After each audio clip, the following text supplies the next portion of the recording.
Folks, here we are for part 2 of our review sessions. We're going to be covering audit 3 and 4. As we're starting to find out, we're starting to get into the really complex stuff. The good news is you should feel a little bit prepared for this because things we covered back in 417. Bad news is they ask you a lot of tough questions, which is kind of a precursor for what I was talking about last Thursday, saying that you start getting to those really, really complex questions that are just really, really hard to work through. It does get easier with practice, I will tell you that. It's just a matter of getting enough practice in. So that's the whole thing about getting exam day ready is trying to make sure that you get that practice in. So before we start, I always like to start off these sessions with some sort of story. I shouldn't say that. I didn't start off this last session with a story, but I'm going to start off this story. So this is if you read the CPA Prep 2, this is a story that took place 2018. So a student sent me an email and basically was saying, I am so sorry. I basically missed some of your classes over the last 2 weeks. My condition got worse and I'm in the health center and I can't take the test tomorrow. Which, I've been in that situation and I've had students who basically told me that, and I'm sympathetic because, I understand just not to feel good and be sick. I was sick at the beginning of the summer and it was just not a lot of fun. So my response, I took the student's name out. So I'm sorry to hear you going ill, but you don't need to apologize to me as you're not actually one of my students this semester. Perhaps you have me confused with Dr. Shaniwa. We were often mistaken for one another. So anyway, I hope that you start feeling better. So we never actually determined who the professor was. It just wasn't me or Trevor. So that's our story for today. So that's, if you ever hear me being confused with Dr. Shaniwa, that's the origins of that. All right. So we're going to go ahead and we're going to kick in here. I've got a bunch of multiple choice questions I want to go through. I do have some TBS set aside, but as before, we'll see how we feel after we get through this wave of MCQs.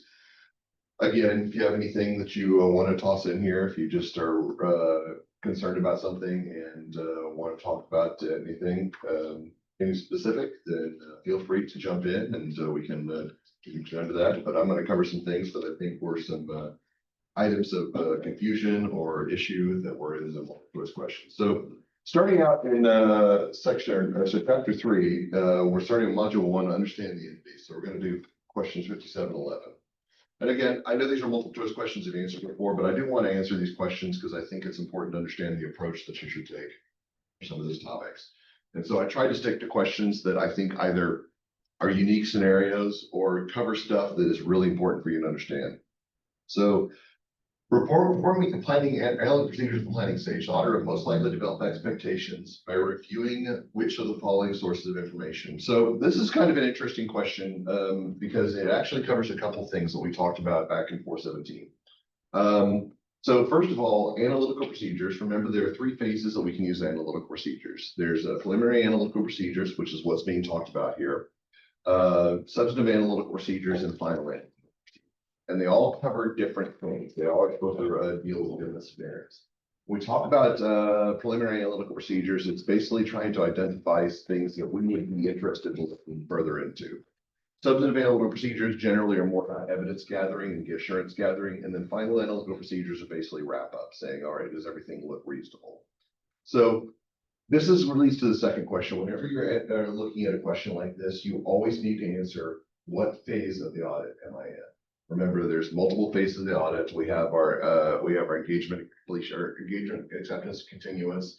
Then we have planning and review, planning and risk assessment. Then we move on to test and controls, then substantive procedures, and then we have our wrap up conclusion. So this is going to be our planning step, which I guess technically speaking, planning and risk assessment should be separated out. But planning, risk assessment is considered to be part of the overall planning phase, but I would say planning occurs first. So we're talking about early analytical procedures and which of the following sources of information. And we're talking about analytical procedures. Analytical procedures deal with quantitative information. Remember, we're trying to develop ideas about what things should look like or what we should expect things to look like based on what their procedures are. So we're looking for a quantitative piece of information. So let's just go through the answers. Various account assertions and planning memorandum. Is that a quantitative detail? No. Okay, assertions are not quantitative. Very important, but not quantitative. Comments in the prior year's management letter, again, not quantitative, so there's no way we could perform analytical procedures.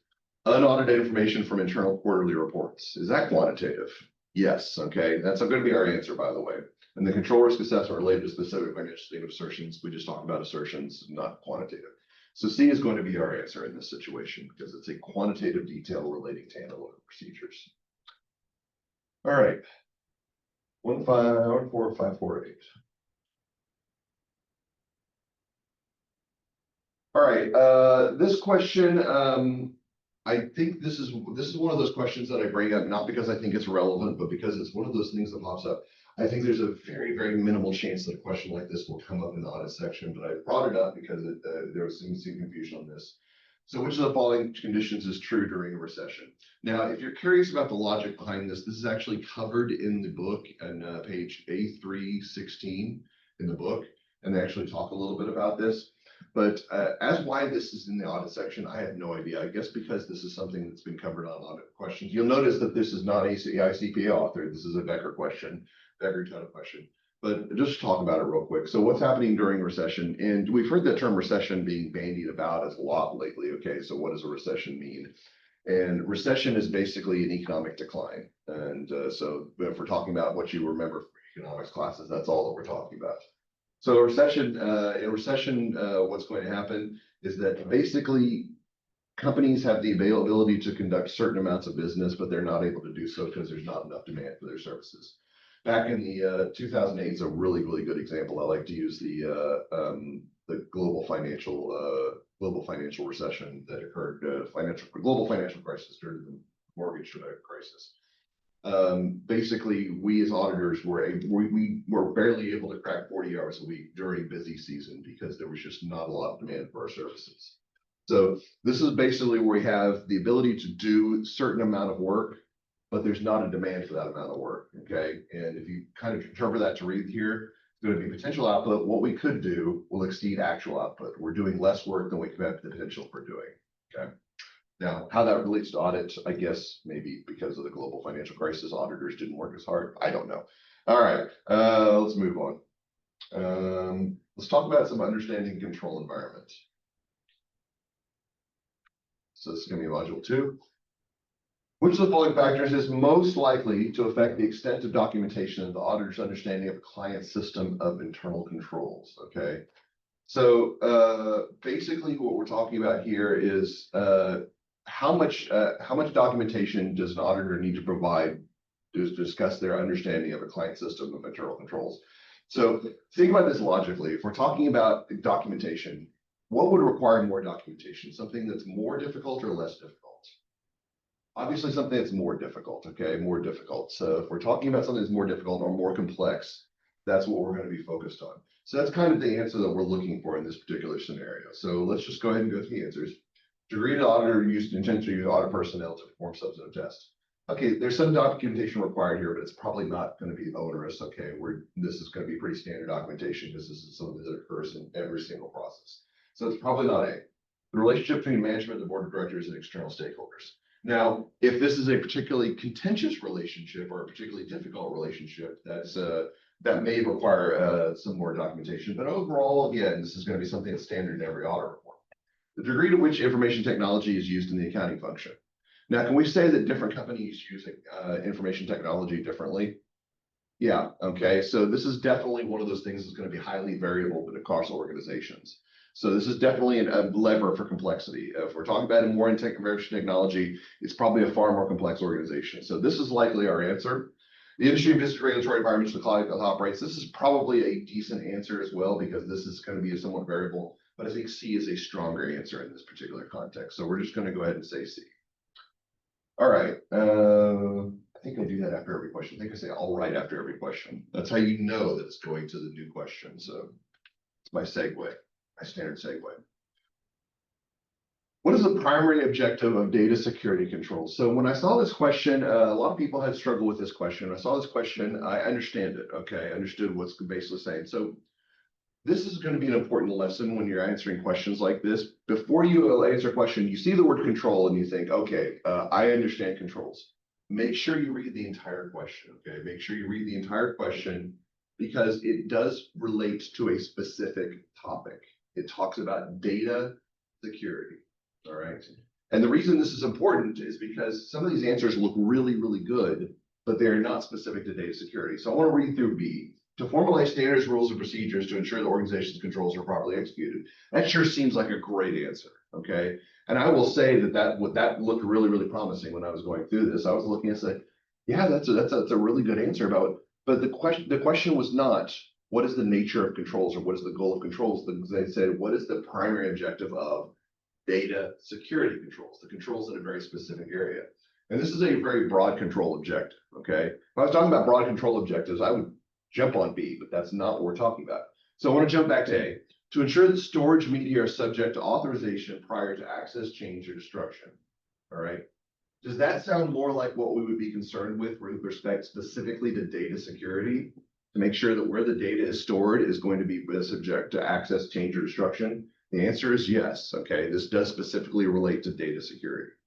So the point of this question is not so much the learning about data security controls, but I think the bigger lesson here is make sure you read the question for the entire context. Because I think a lot of people knew what controls were and had some really good answers, but the question was not what are controls, but what are data security controls specifically. All right, 16313.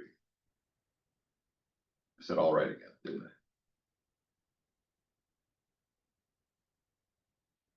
Which of the following is least likely to be a continuous activity that an auditor would be expected to perform through an audit engagement? All right. I said all right again. I don't know. Maybe I should just give it up. I had an issue when I was teaching advanced AIS. This is several years ago. I got really, really stuck on a particular word. It was fundamental, and I could not stop using fundamental in my speaking. And I think that's something I anchor on. Is I anchor on certain words, and I can't give them up.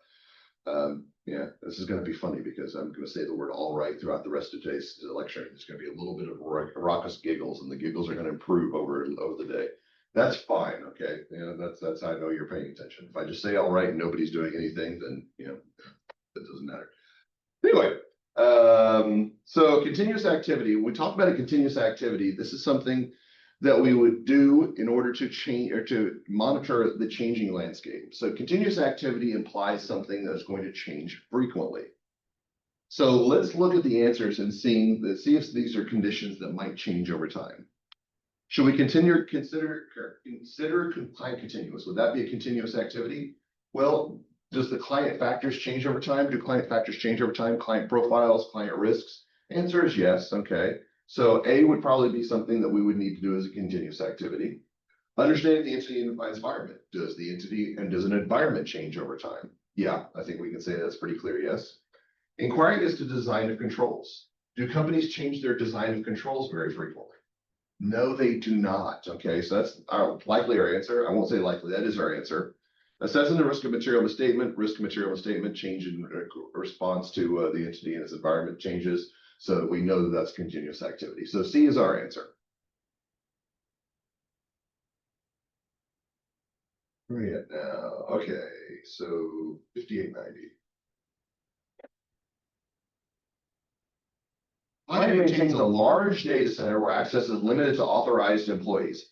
How may an auditor best determine the effectiveness of this control activity?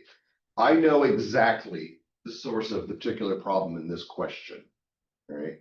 So think about what this question is asking. When we focused on questions like this back in 417 and even 615, we focused on looking at evidence and trying to identify whether the evidence was more reliable or less reliable.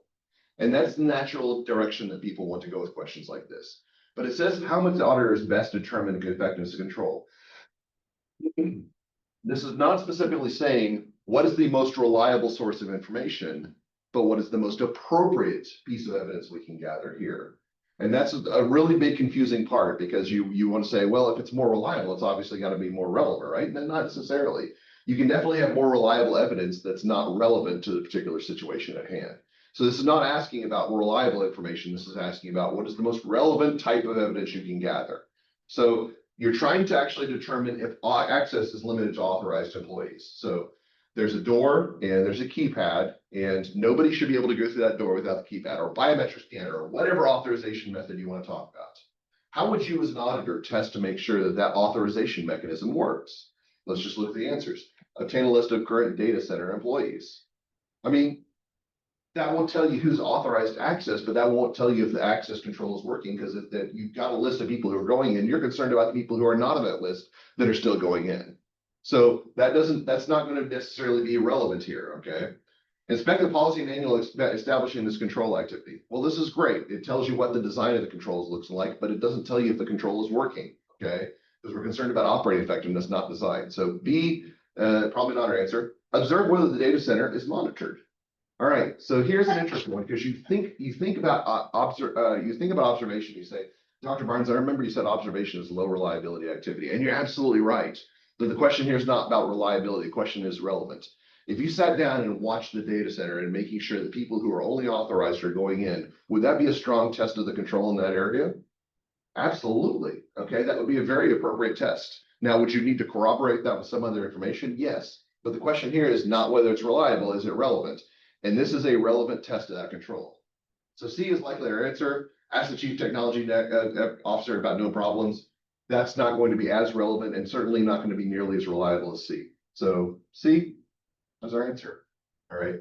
So again, make sure you understand the tone of the question. If the question is asking about reliability of a control, then you could say, well, I know observation is not a very reliable test, but or reliability of the test. But if it's asking about the relevance of the test, then this would be a relevant test in that area. Okay, 81A3. Providing more supervision during audit of a non-issuer in response to assess risk and material misstatement at the financial statement level is an example of what? Now, if you answer it on this one, if you answer it either A or D, we're going to talk about the difference between A or D. And I want to look at the answer that Becker gave. This is one of those ones that if you were trying to figure out between A or D, then this is mostly just an educated guess. The only reason I actually talked about this question is I wanted to make sure that we're very, very clear that B and C are not answers in this area, okay? So more supervision is basically saying, all right, the people who are doing the work, they're not particularly strong in this area. They're not experts in this area. They may be, be unexperienced.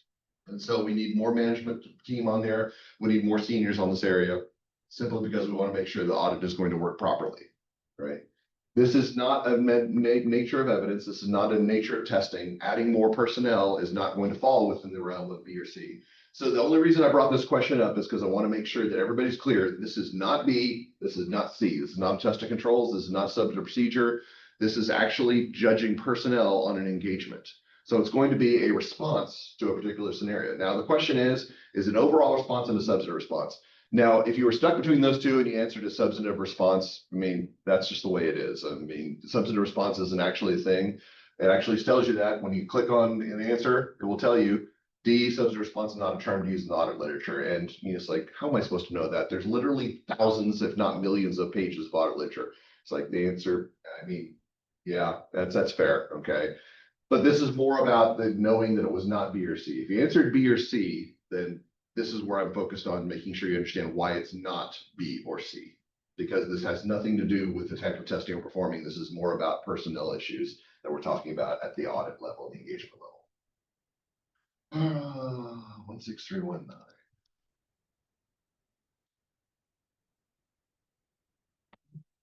In the integrated audit of an issuer, which of the following best states the use of substantive audit procedures in the audit of internal control over financial reporting and the financial statement audit? So let's go ahead and go back and talk a little bit about the integrated audit. Okay, this is something we talked about a lot in 417. So under PCAOB guidelines, anybody who has to have an audit under PCAOB rules, they have to have both an audit of financial statements and an audit of internal controls over financial reporting.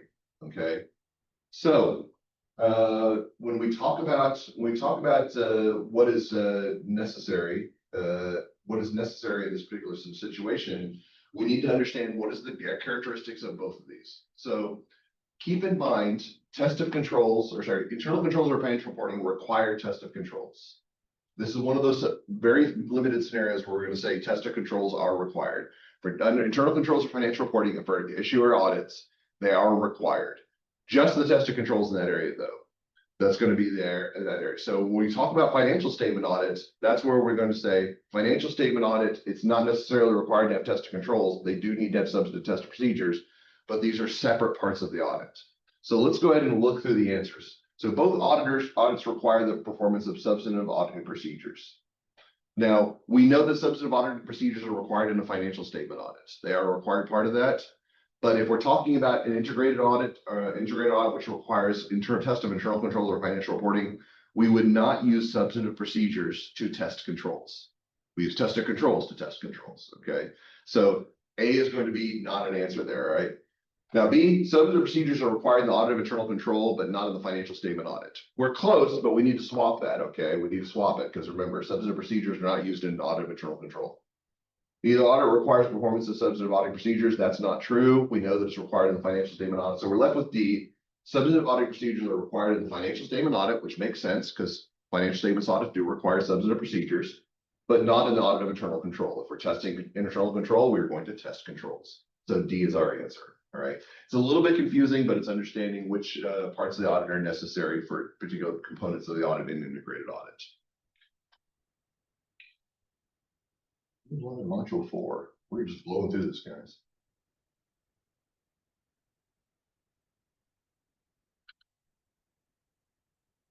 During the audit of a non-issuer, if the terms of a related party transaction are found to be materially inconsistent with the explanations provided by management, auditors should do what? Now, this is one of those questions that I would like you to think about before you look at the answers. Because looking at the answers and trying to determine what is the most appropriate direction can get a little bit confusing. So what happens if you've got a materially inconsistent explanation with a related party transaction provided by management? And in other words, they're saying, you as the auditor have identified a related party transaction. You understand the nature of these transactions, and then you talk to management and look at what they provided in the financial statements, and they say something completely different than what's your understanding.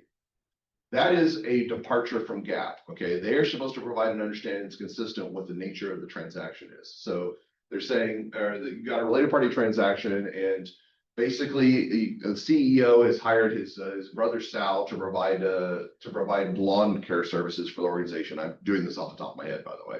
All right, and you say, well, why is this Sal there? It's because he's the CEO's brother, not because he's the best provider of these services. But the CEO says, no, this is the best provider of those services. Those are materially inconsistent explanations.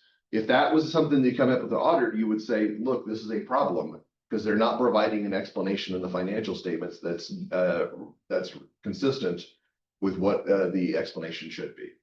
So in this situation, when I looked at this, I'm saying, all right, departure from GAAP, I'm going to issue an adverse opinion, or at least a qualified opinion. Now, spoiler alert, that answer is not listed here, okay? But this is the direction I was approaching. So I want to keep that in mind as we're moving forward, okay?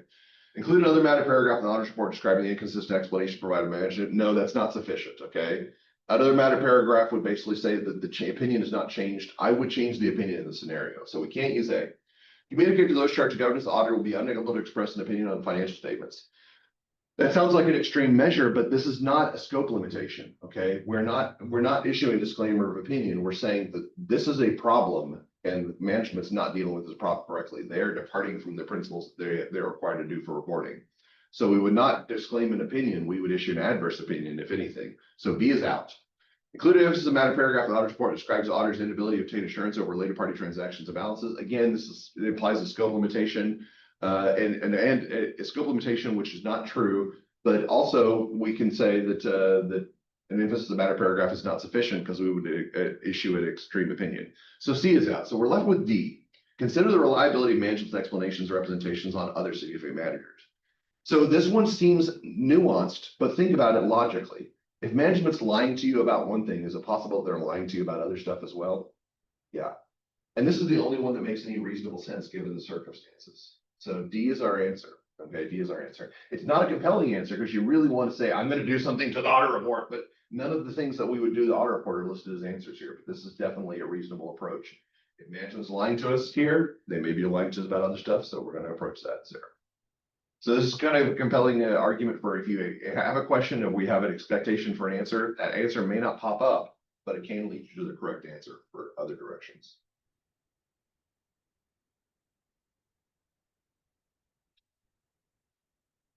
An auditor is a process of gathering evidence during the current audit. Which of the following would not be considered corroborating evidence? Now, I do not like this question. I think you notice this is a Becker answer question, but I do want to put in the nuance here. So this is a question where you need to understand what is it that they're trying to actually get at here. All of these, I'm going to tell you right now, all of these can be considered a form of corroborating evidence. And if I, in fact, I'm going to get really argumentative, I would say that inquiries, in my opinion, would be the least likely to be corroborating evidence. Okay, because inquiries tend to be something that you need corroboration for. The reason that this question brought up is that this is not what Becker is asking. They're not asking questions that would require follow-up evidence. They're trying to delineate one type of evidence from another. So remember back in 417, when we talked about the types of evidence, we said there's two categories. We talked about accounting documents and records, and then basically everything else. They're talking about in corroborating evidence, they're talking about the everything else category, anything that corroborates accounting records, all right? Now, is that a satisfying answer to this particular question? Not really. I don't like this question, but I do want to know I do want you to think about this. If you're looking at a question like this and it seems really vague, try to actually look at the context of the question, see if you can understand what is kind of falling outside of the category with respect to others. So let's look at these inquiries. We've talked about this. Inquiries is the answer that I would honestly lean towards, and I still think that's a better answer than what the true answer to this question is. But inquiries is another type of accounting evidence, so it would be considered corroborating evidence. Sales invoices. This is an accounting document and record, okay? So this would be the main type of evidence that's used with corroborating evidence outside of that. So B is our answer, but let's look at C and D. Confirmations and board minutes. These are not kind of accounting records. This is information the auditor would gather or external to the financial statements. So this is the reason B is the answer. I don't like this question again. I don't think you should anchor on this question. Again, the reason I bring this up is sometimes you're going to encounter questions that's going to be like, this doesn't make any sense to me. Usually the process for elimination of these questions is which of these things is not like the other. And that's the way I would approach this particular type of question. Okay. So I think I jumped around some answers. I jumped way ahead. So let me see. 14894. Got really excited. I wanted to move forward. I jumped to module 5 and we were still in module 4. All right, yeah. In planning an audit, auditor established materiality of $40,000. Auditor received an attorney's letter indicating it's probable that 3 lawsuits would be settled for $30,000. Which of the following actions should the auditor take? Okay. So the question is what's happening here. This is not a materiality question, by the way. This is more about a question of, again, contingent liabilities. So we talked about contingent liabilities last time. And remember, contingent liabilities, the rules are pretty straightforward. And this is a financial accounting question, I'll be honest. But this comes up so much in auditing that I want to make sure that it's driven home. So if you remember from 303, contingent liabilities, what are the requirements for a contingent liability to be accrued? It has to be probable and reasonably estimable. In order, if it's less than that, then it's either going to be disclosure, or if it's remote, then no action is required. The good news is, as the attorney says, it's probable that each lawsuit will be settled for $30,000. That's $90,000 in lawsuits. Now, we can't just ignore that as auditors because 90,000 is greater than 40,000, which is our materiality. So we're going to have to go to the client saying, look, you're going to have to record these items because they are probable and reasonably estimable. And that ultimately is the answer, okay? Ask the client to record the liability for the 3 contingencies because of the criteria for contingent liabilities. 15203.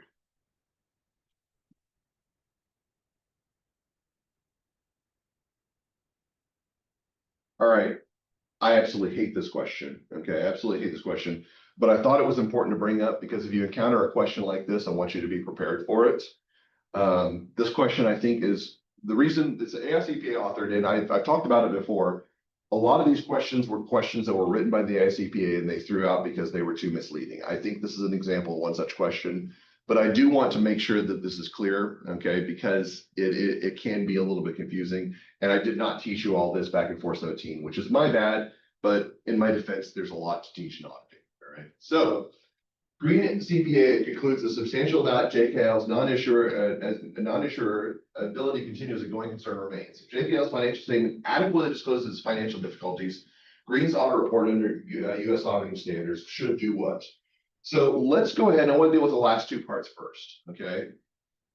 Our client has basically recognized that there's substantial doubt about their ability to continue as a going concern. If you remember going concern, that basically says that the client may not be in business a year from now, that there's serious risk about their business model. So just some context for going concern, because this is an issue that will come up on the CPA exam. Let's talk about this, okay? Substantial doubt about the entity's ability to continue as a going concern. It does not affect the opinion being rendered, all right?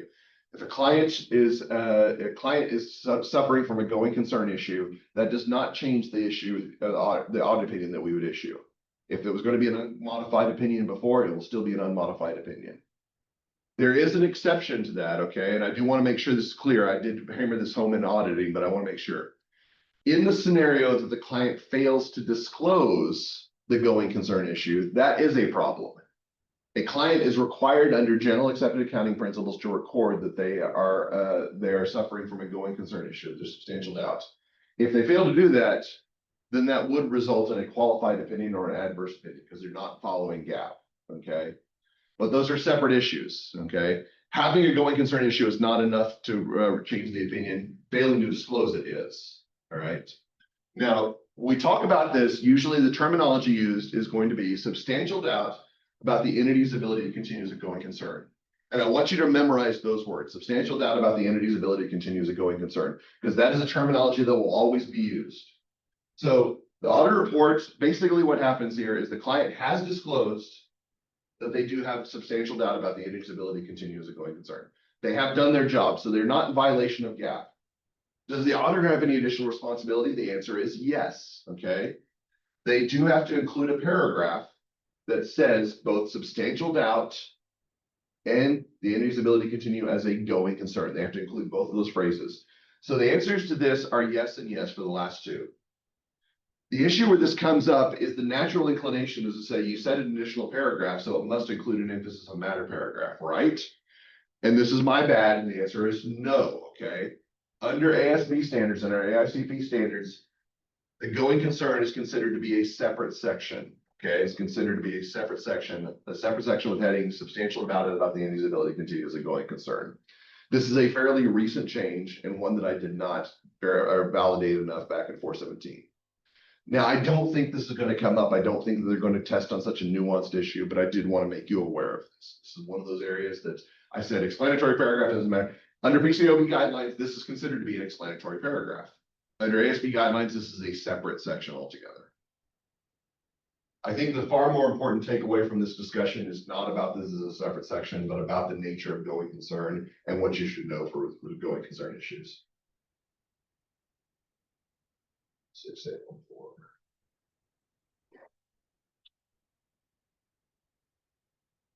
All right. This is another question that I don't think is going to come up, but I do think, actually, no, this question may come up. Okay, PCAOB standards state the relevance of audit evidence depends on all of which of the following. Okay, so the relevance of audit evidence. So what are we talking about? We're talking about relevance. Let's understand this term, okay? I am concerned about completeness in a particular account area. All of my testing in that area should focus on this concept of completeness. That makes it relevant information. If I perform a test that tests the existence of a particular account, is that a valid test? Yes. Is it relevant to the assertion that I'm concerned about? No. So relevance is measuring how well it actually tests the assertion under question. So let's go ahead and look at each of the answers. Whether the audit procedure is designed to test for an understatement or overstatement, okay? That sure seems like it could be relevant given the right situation, whether or not this is trying to test for that. If we're talking about valuation, allocation, accuracy, that would be something that I'd be very concerned about. The timing of the audit procedure, certainly, okay? The timing of the audit procedure would be very, very relevant because if I perform it before year end, it may actually provide less information for me than if I tested it at year end, particularly if we're talking about a cutoff test, okay? Whether the procedure is designed to directly test an assertion, that's by definition what relevance is. So A, B, and C are all relevant answers. The auditor's risk assessment, okay? Now, risk assessment, very important, but it does not measure the auditor's attitude towards a specific assertion.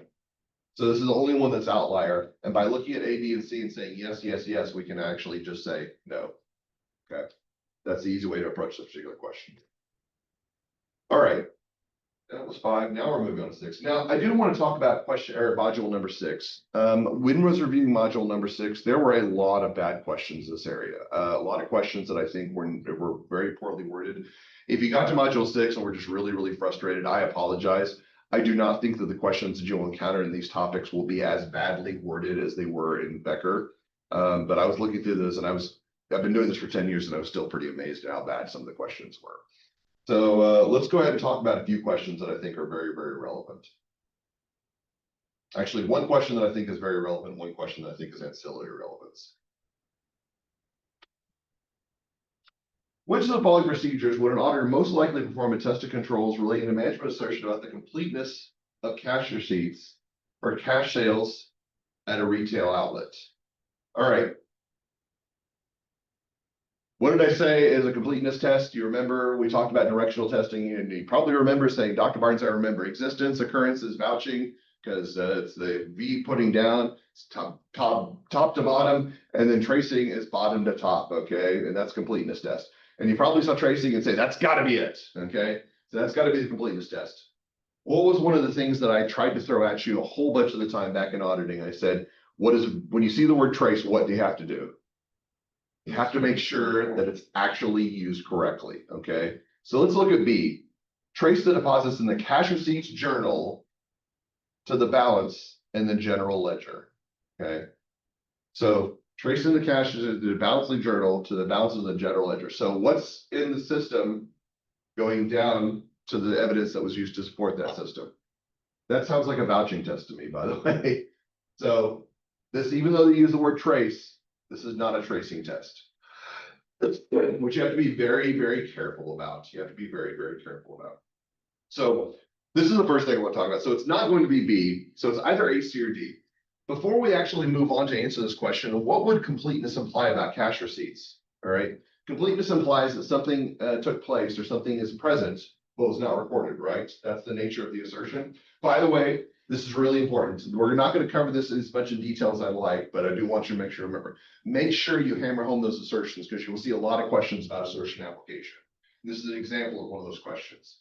So an application of the assertion in this area, completeness says, all right, cash receipts, I'm concerned that the cash receipts get received, but they're not recorded in the system. What's a way that a cash receipt could actually get received but not recorded in the system? The person who is responsible for the cash receipt says, here's some cash, it's going in my pocket, okay? That gets received, but it does not go in the client system. That is theft, okay? You're probably very familiar with that concept, okay?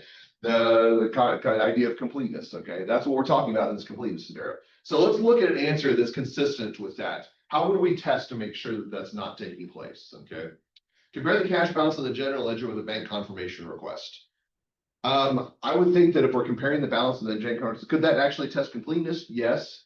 Is that testing the particular concern we're talking about? No, we're not testing cash receipts in that particular scenario. We're testing what the balances are across two particular areas. So A is out. Inquire about employees' access to recorded but undeposited cash.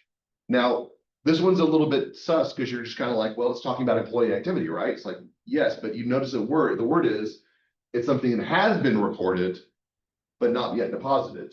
We're concerned about stuff that did not get recorded. That's by the nature of the terms of completeness. So it can't be C because we would be concerned about something that's not deposited or that has been received but not recorded. Okay, this is something that's been recorded but not yet deposited.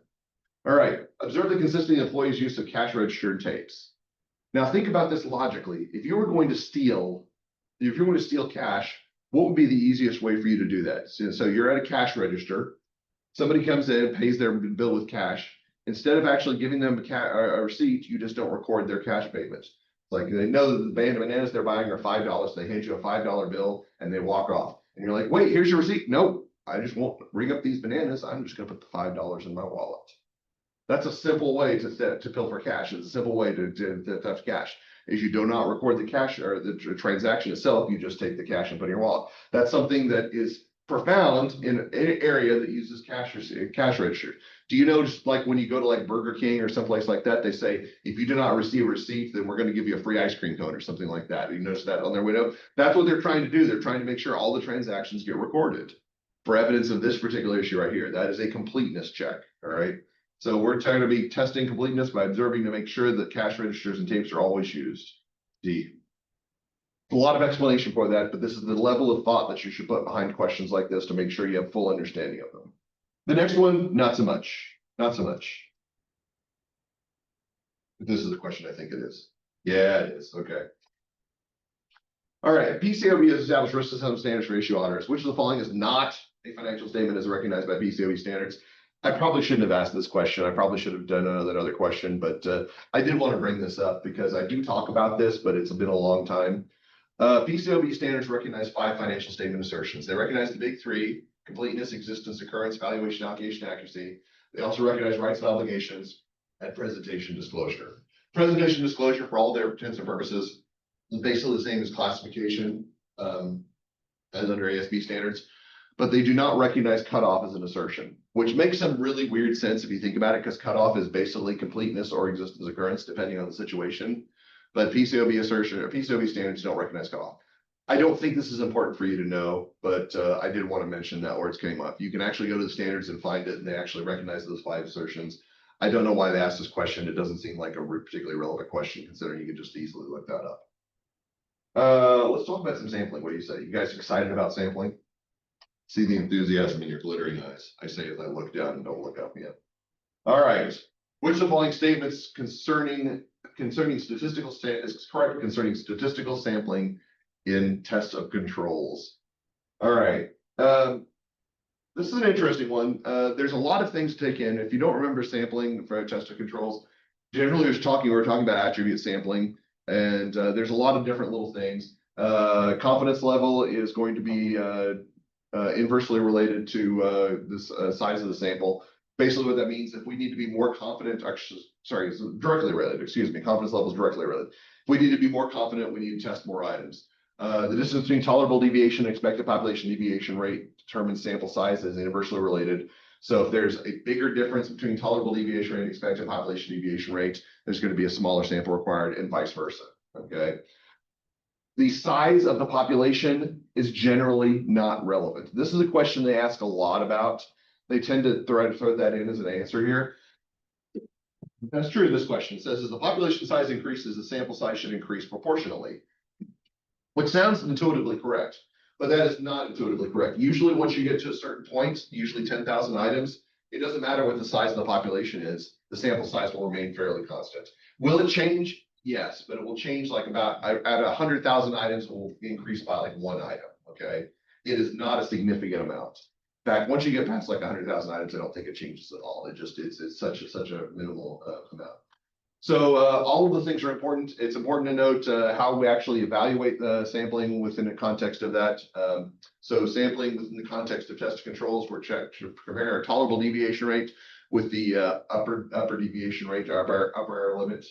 So those are items that you should review and make sure you're clear on. This doesn't have anything to do with that. Let's talk about really quick what they're asking here. Which of the following is correct? Well, we have to read through the answers. So let's go ahead and read through the answers. We already know B is not correct, okay? We already know B is out. What about A?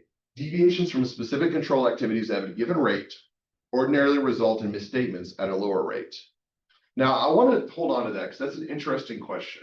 Okay, it's an interesting one. I want to look back at this here a second, but let's go to the rest. There's an inverse relationship between the expected population deviation rate and the sample size, okay? So think about this. I said the distance between tolerable deviation rate, which is always higher than expected population deviation rate, the distance between that is inversely related to sample size. So basically, as the distance gets smaller, the sample size gets larger. What is one way that the distance can get smaller? Is that the population rate or the expected population deviation rate increases. So if that distance gets smaller, that means the expected population deviation rate is going up, holding tolerable deviation rate constant. That implies there is a direct relationship between expected population deviation rate and sample rate. So C is not our answer. In determining tolerable rate, audit considers detection risk and sample size. Boy, that sure looks like we want that to be good, but the simple truth is sample size is how we determine tolerable rate, not vice versa. Okay. So let's go back to A. Control activities at a given rate ordinarily result in misstatements at a lower rate. So we look at a control deviation. We say, oh, there's a control failure. There's another control failure. There's another control failure. The question is every single time there's a control failure, does that mean that a misstatement will occur? What do you guys think? If a control failure occurs, so a transaction runs through the client system, okay?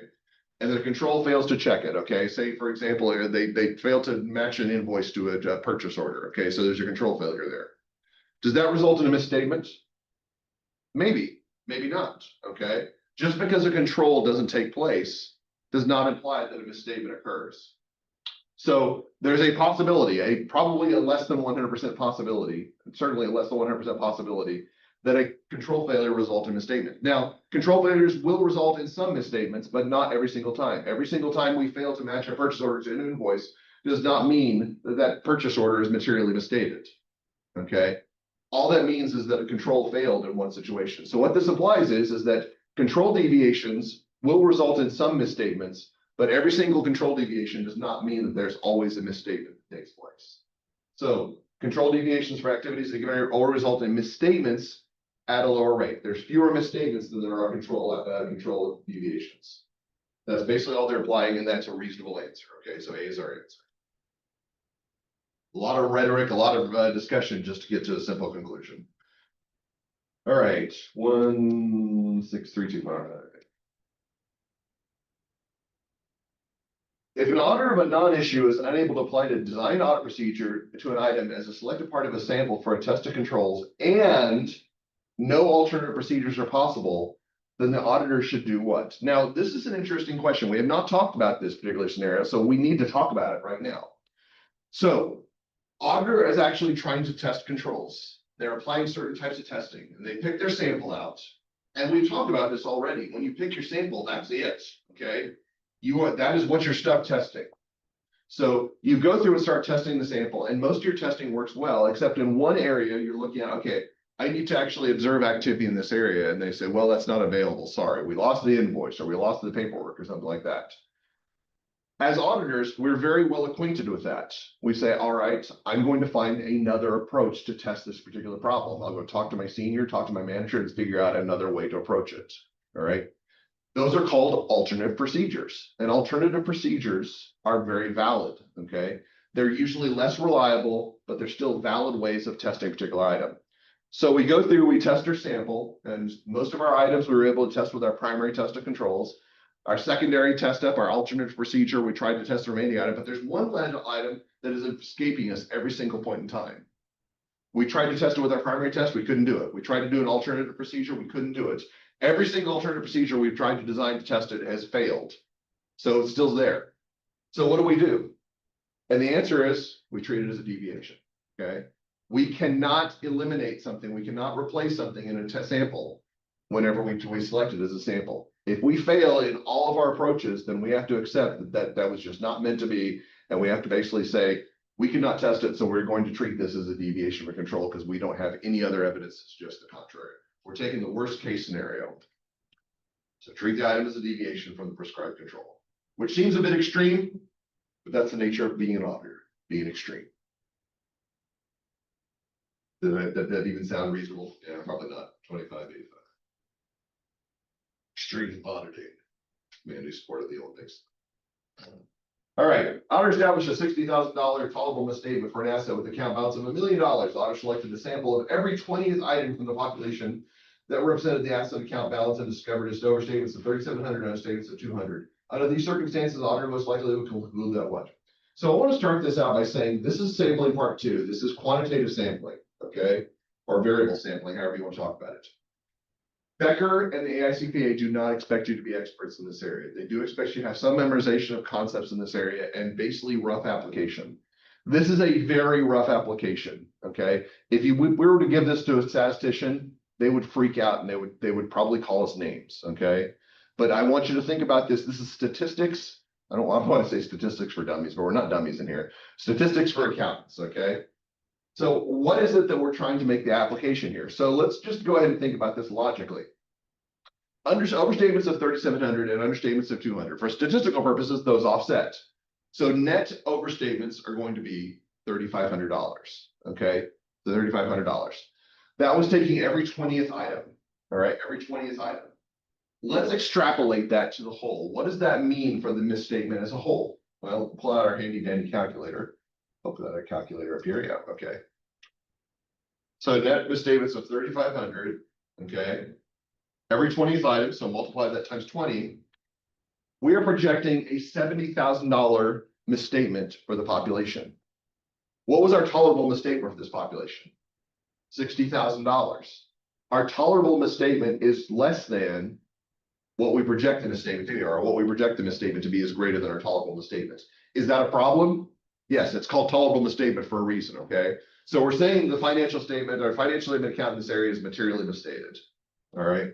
So what does that actually end up being? It's going to be, there's an unacceptably high risk that the actual misstatements in the population exceed the tolerable misstatement because the total projected misstatement is more than the tolerable misstatement.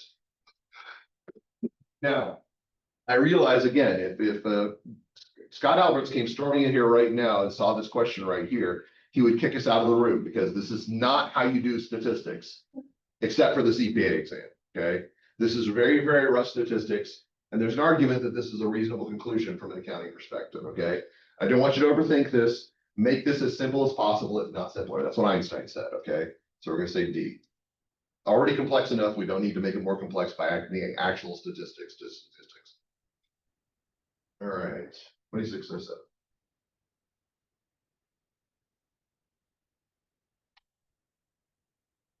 In statistical sampling methods used in substantive testing, an auditor would most likely stratify a population into meaningful groups if what? So this is just a question about stratification. And I want you to make sure that you know the definition of stratification, because this will answer a lot of questions that possibly could come up in this area. So basically, stratification is used in scenarios where there are highly variable amounts in the population, okay? So you've got big deviations in the sampling, because you got to say, basically, this happened a lot in accounting research whenever I was working on this. We had to stratify pretty thoroughly, basically, when we ran tests, because you would actually run an analysis on a particular item, and it would be somewhere between like -100,000 and then 200 billion, okay? And if you try to perform a normal distribution on that, it's just impossible. So stratification basically tries to actually deal with highly variable amounts. That's all you really need to know about stratification. When you think about stratification, you know it has to do with variability, and that's the purpose of the goal. So population has highly variable reported amounts. Full stop. All right, we got 2 more questions, and we'll take a quick break.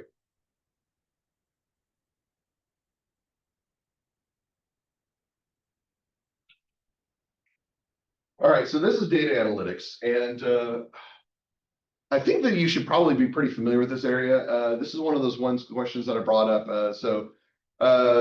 Jackson wanted to present the findings of data analytics to his manager. He decided to run a simple linear regression analysis to determine if utilities expenses correspond with daily temperature.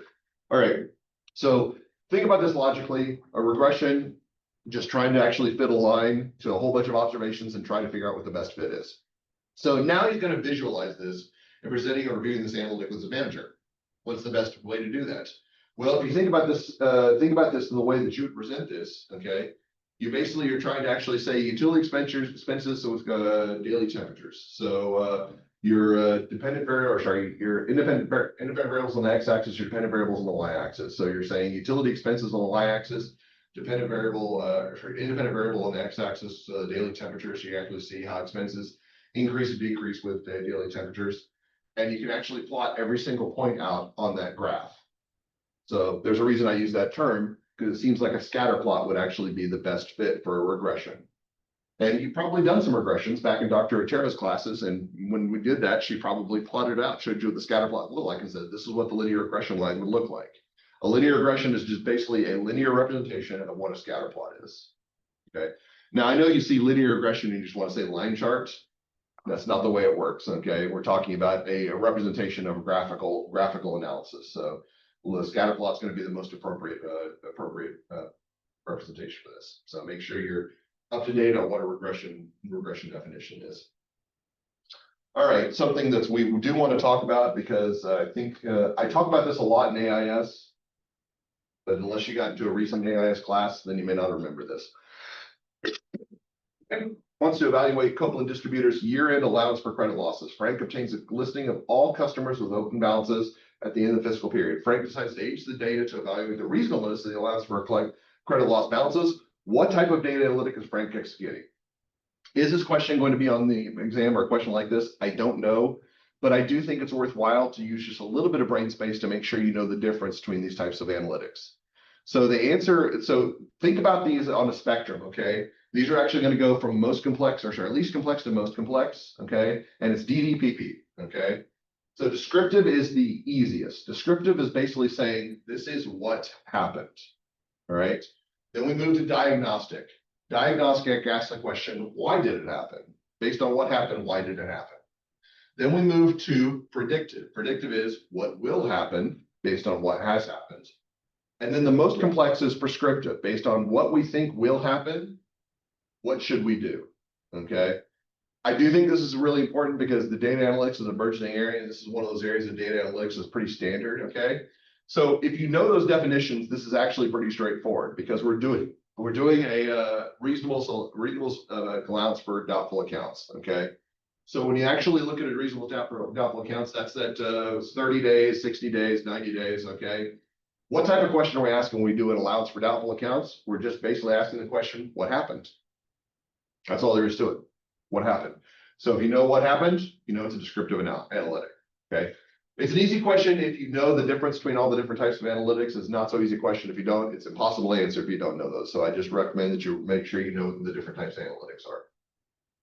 All right, let's take a 8-minute break. All right, since no one appears to need a bathroom break, we'll go ahead and get started a little bit faster than that. That way we can be done a little bit quicker. How's that sound?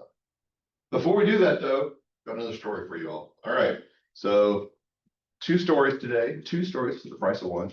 So this actually goes back to fall of 2017. We actually had 2 professors here, Dr. Winstead and Dr. Davis. And you probably have heard me talk about Dr. Davis before. He's an old curmudgeon as a lawyer.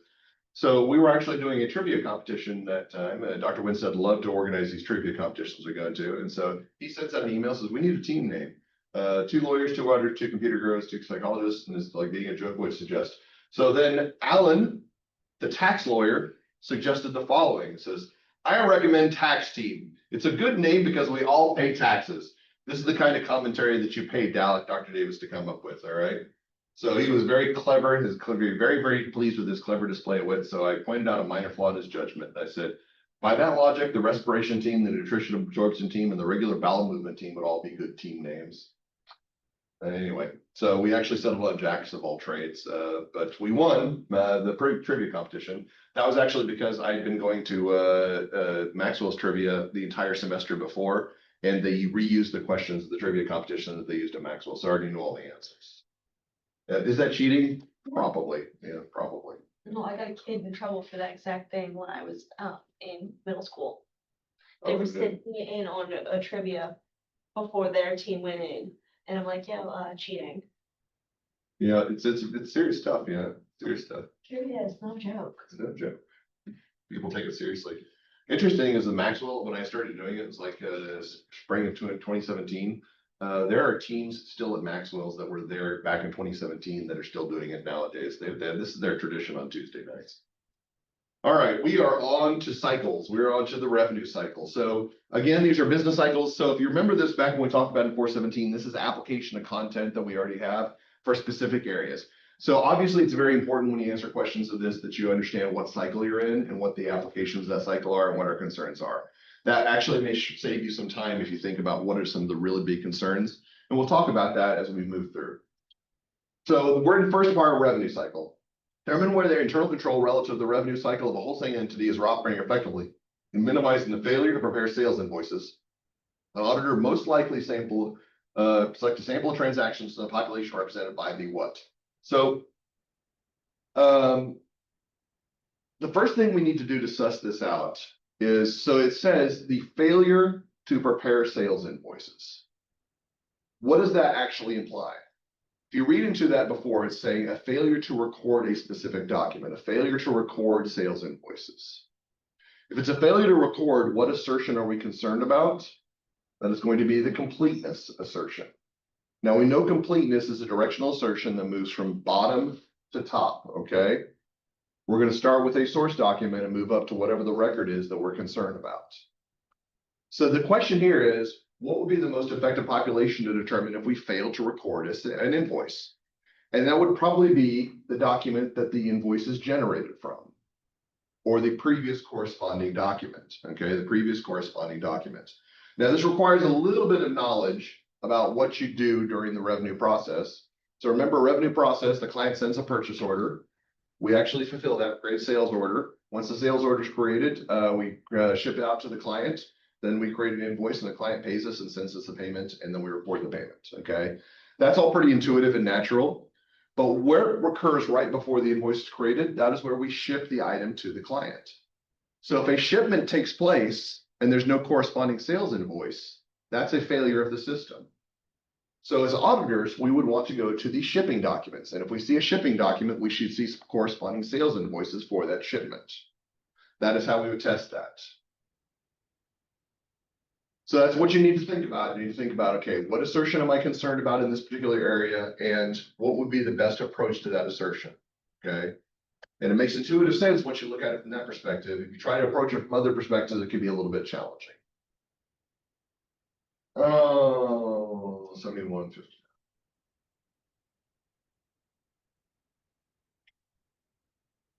In confirming a client's accounts receivable in prior years, an auditor discovered many differences between recorded account balances and confirmation replies. The differences were resolved and were not misstatements. Now, when you read this, you should say if they were resolved and not misstatements, these relate to timing differences, okay?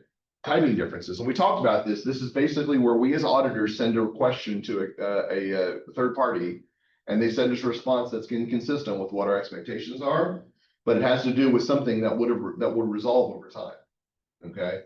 This is how we explain when we do have exceptions, but they get resolved without any issues. We have differences, but they're not exceptions, okay? Timing differences. So if that's the case, so we got these timing differences, what's going on? Well, obviously there's some inconsistency. There's a lot of activity, a lot of back and forth that's occurring. So it's saying in determining the sampling unit for the current year, because in previous years, the sampling unit has been the client. Should we continue using the client? The answer probably is no, because we're seeing a lot of differences that are not actually exceptions because of timing issues. So maybe we can actually define a more precise unit of measurement. Instead of looking at the client account balances, we look at what creates the account balances. So we're talking about customers. What do our clients usually send out to customers? What is the document that they usually send out to customers to negotiate a sale? It's the invoice, okay? So what if we test the invoices themselves? Will that eliminate more of the timing differences? The answer is hopefully yes, okay? So we're actually going to go to the individual invoices, okay? And again, normally when we default to customers or credit balances, this is asking for a little bit more precision, which we didn't talk about, but makes a lot of intuitive sense when you think about it.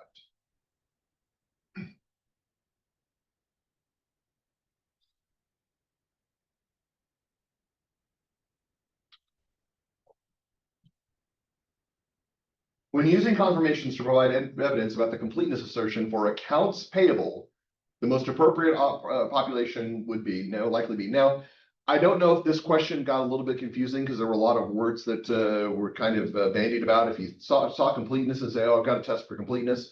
Let's just simplify this, okay? When our client is generating accounts payable, what is the general category of parties that we would say that accounts payable are most likely paid to? So we know that customers generate accounts receivables, okay? Vendors generate accounts payable. So this question is asking, we're testing accounts payable. What should our population be? The answer is vendors with whom the client has done business, or the entity has done business. That's all there is to this one. If you try to lean into it a little bit too more, it gets a little bit more confusing.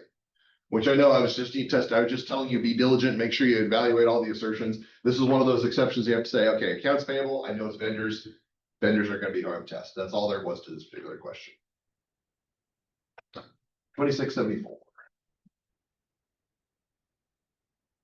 Under properly designed internal control, the same employee most likely would match vendor invoices with receiving report and also do what? So when you actually look at properly designed internal control and they start talking about employee responsibilities, this is usually going to be an area where they're talking about making sure there's proper segregation of duties. So the answer that we're going to be looking for is something that would not violate segregation of duties. So if we're talking about somebody who's matching vendor invoice to receiving reports, this is somebody who has received the vendor invoice, there's vendor invoice to the report. So this isn't purchasing process. The vendor invoice been sending them. So this is invoice processing. They're actually matching it to the receiving reports. Okay. And usually we're talking about kind of an authorization step here. Next, we would say, are they going to cancel vendor invoice after payment? Well, whoever's matching the invoices probably shouldn't be making payment or recording those items. Okay, so the answer is probably no. Reconcile the accounts payable ledger. They probably shouldn't be recording the accounts payable. That would be a violation of segregation of duties. Post the detailed accounts payable records. Again, somebody's recording it. So we got so we got payment that's being made, a recording step, reconciling accounts payable ledger, another recording step, posting the detailed accounts payable recording step. Does everybody see kind of consistency here? We have an authorization step that's occurring up here, and then we're saying somebody should also record. Authorization and recording are separate functions. We should not ever have anybody doing both of those. So A, B, and C are right out. The least is a D. I hope D is the correct answer. It says recompute the calculation on the vendor invoices. Does this represent a functional area? Not really. This is just good controls, making sure that the numbers are correct. This does not violate any of the responsibility areas, so D is going to be clearly our answer. All right. 3196. Oh, I remember this question from yesterday. I was reviewing this question, and this is a silly question. All right.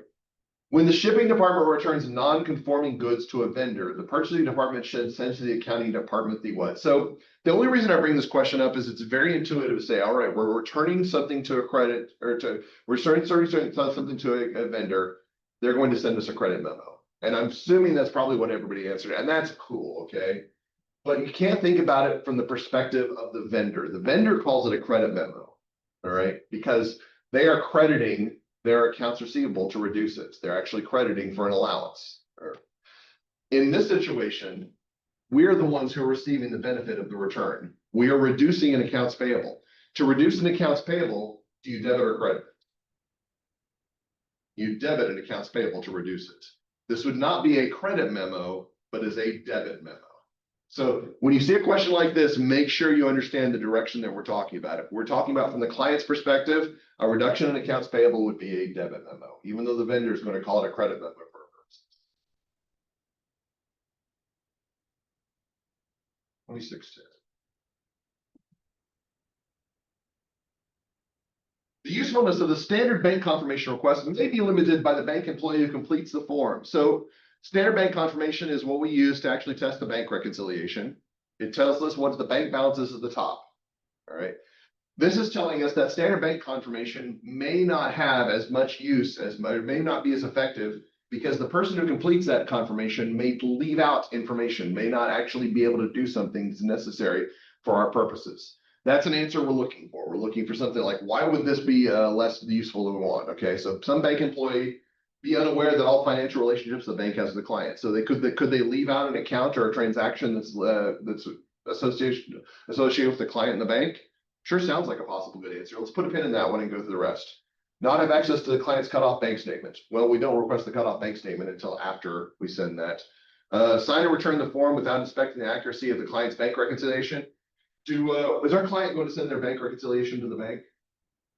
That'd be great. You know, we just say, hey, could you guys test this thing, make sure the bank reconciliation is good? That's not something, the client doesn't send their bank reconciliation to their bank, okay? Not believe the bank is obliged to verify confidential information to a third party. Hopefully that's not the case. I mean, that's a possibility, but hopefully if somebody who's in a bank knows that they are required to.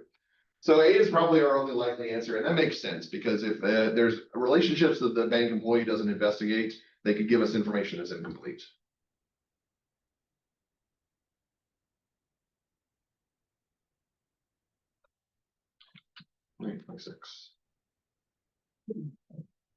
The primary evidence regarding year-end cash balances in the financial statements is documented in the what? All right, so this is talking about the bank reconciliation testing. Let's just go ahead and talk about, there's three primary items that are included in the bank reconciliation testing. First of all, we need the bank reconciliation itself. If you're going to test the bank reconciliation, you have to have the bank reconciliation, all right? Then we need the standard bank confirmation. What is the purpose of that standard bank confirmation? Is to confirm whatever the bank balance is, okay? Whatever the bank balance is. So that's our top line of the bank reconciliation as we look at the bank balance. Then we actually have the bottom line, which are book balances. And then we have all the differences in between, all the things that are adjustments that represent the changes in between those. All right. So standard bank confirmation is standard bank confirmation. So we can toss out standard bank confirmation because it's asking about what the primary evidence is for the year-end cash balances. So that's our bank balance, not what our book balance is. So then we have all the stuff in the middle. That's tested by the cutoff bank statement. All those things that will eventually resolve, all those adjusting items, that's tested by the cutoff bank statement for the most part. There are some items that we will have to manually look at. But the stuff in the middle, that's the cutoff bank statement. So what's the evidence that actually is talking about that book balance? That's the bank reconciliation itself. The bank reconciliation gives that item itself, okay? So again, top item, standard bank confirmation. All the items middle, cutoff bank statement, bottom line, that's the bank reconciliation.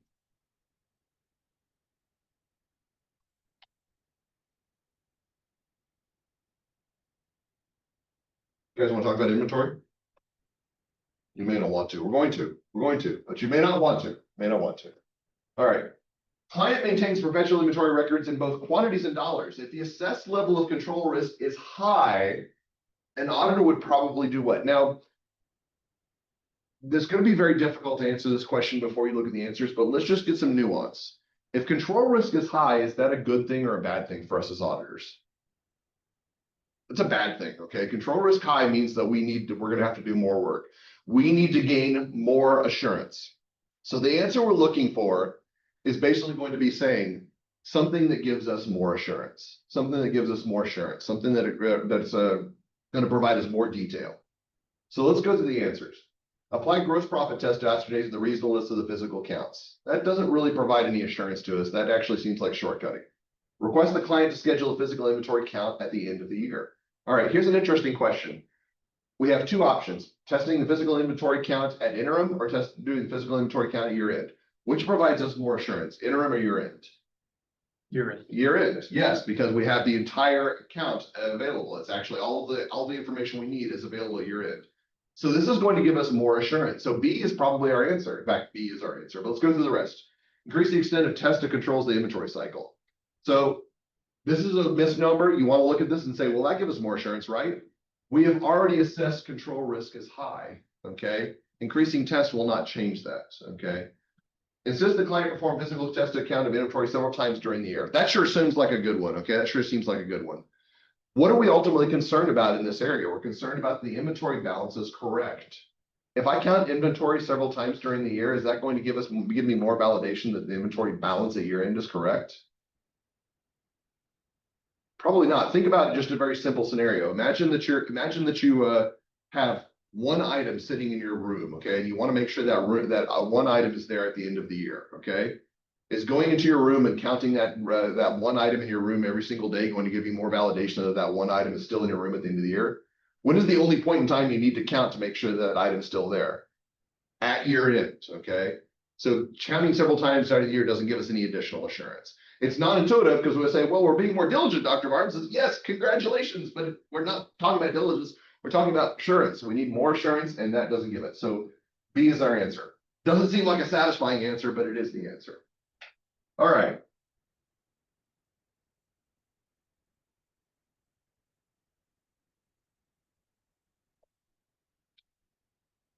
$68.48.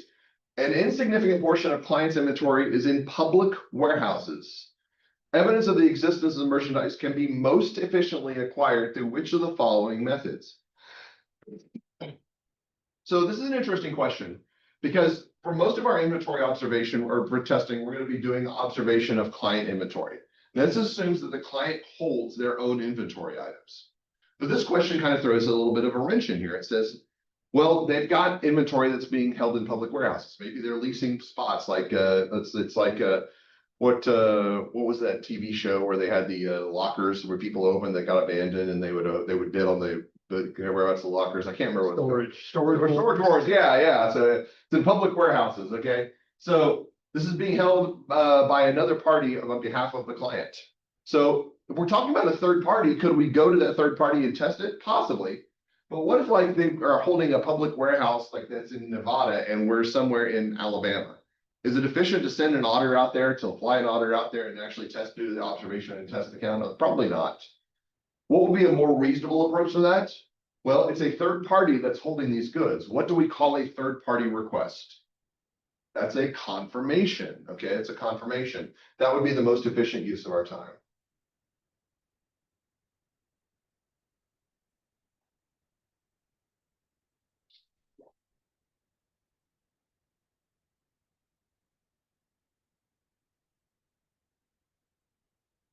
The purpose of tracing a sample of inventory tags to a client's computerized listing of inventory items is to determine whether the inventory items, okay. So here's an interesting question, first of all. This is something that I think you should get in the habit of. When you see the word tracing, is it used properly here? So in inventory tags, so inventory tags are basically what they put on counts when they're doing inventory counts. So you've got a bunch of t-shirts here. You count 30 t-shirts.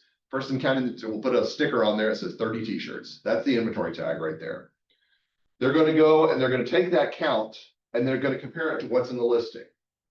So they're going from the floor to the record, or from the source to the record. Is that completeness? That is completeness. Okay, that is completeness. So tracing is used correctly, you're good. So what is the inventory item? What is the purpose of this? We're actually testing completeness, so we're looking at an answer that's consistent with completeness testing, okay? So included in the listing were properly valued. That sure sounds like VAA to me, okay? VAA. The inventory items represented by the tags were reduced to lower cost of market. That's another VAA test. Represented the tags were included on the listing. So the stuff that's in the warehouse is in the system. Stuff that's in the warehouse was recorded. C is our answer. But make sure we go to D, included on the listing or properly counted. That's actually existence occurrence. That's the opposite direction, okay? D is actually representing existence occurrence. Sorry about the coughing.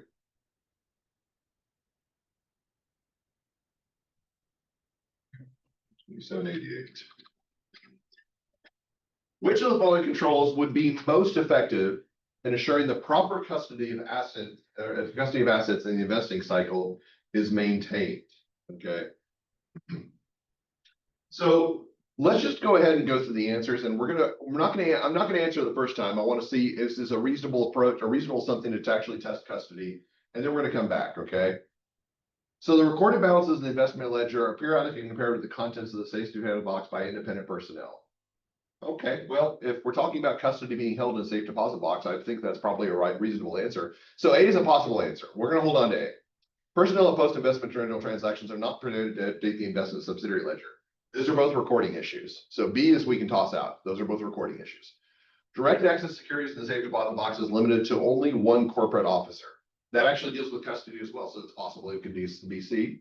Purchase and sale investments are executed on specific authorization of board of directors. That's authorization, not custody. So it's either A or C. The question is which is more reasonable? Now, C looks really, really compelling. We're saying, okay, we're limiting custody to a single individual. The problem with that answer is, if we limit custody to a single individual, or at least a validation of custody, how do we verify that that one person who has custody of it is not stealing those securities? So there does need to be an independent check at some point in time, some sort of an update, so that somebody can actually determine that the custody is proper. So if we do have somebody who's got custody of the transactions, we need somebody who can validate that at some point in time. A single point custody could be really problematic, especially for something as liquid as securities. So our better answer is going to be the recorded balances in the investment subsidiary ledger are periodically compared with the contents of the safe deposit box by independent personnel. That actually validates the numbers stay consistent. Okay. I know C looks really, really good. It's a very compelling answer, but it's just a security risk if you have only one person that's got validation in one area. So A is our answer.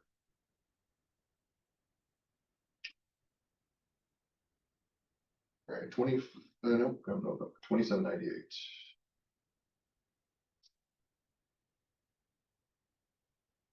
In testing long-term investments, an auditor would ordinarily use analytic procedures to obtain the reasonableness of the what? This is actually a question back 417, okay?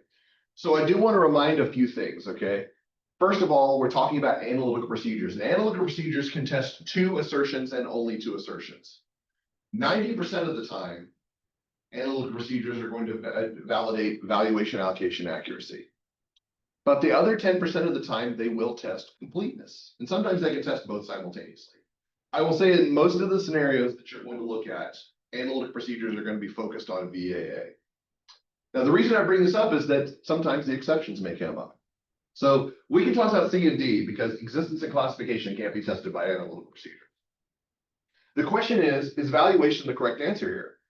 Well, if we're using analytical procedures, would we use them to ascertain the reasonableness of the evaluation of marketable equity securities? Well, that actually is saying whatever the valuation is in the market. Do we as auditors care what the market values equity securities at?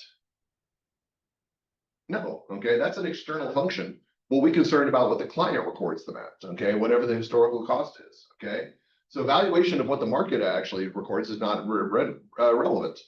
Are we concerned about recorded investment income? Is that something we'd use analytic procedures to ascertain?